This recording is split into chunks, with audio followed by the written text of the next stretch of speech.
I, Sri Bhaskar Jyoti Mahanta, having been appointed as State Chief Information Commissioner,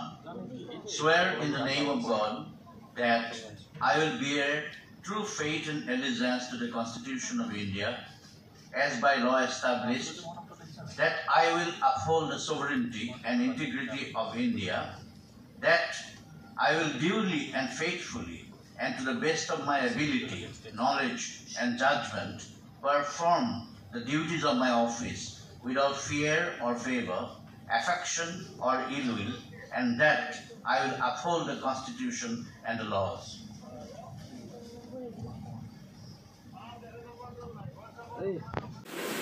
পদবীটোৰ কাৰণে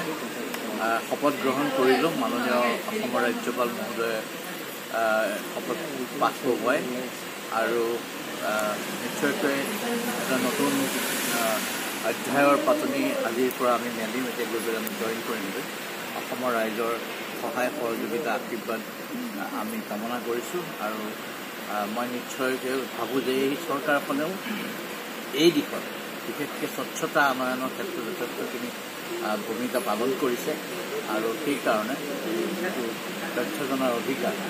এইটো আগবঢ়াই নিবৰ কাৰণে আমি নিশ্চয়কৈ কাম কৰিছোঁ।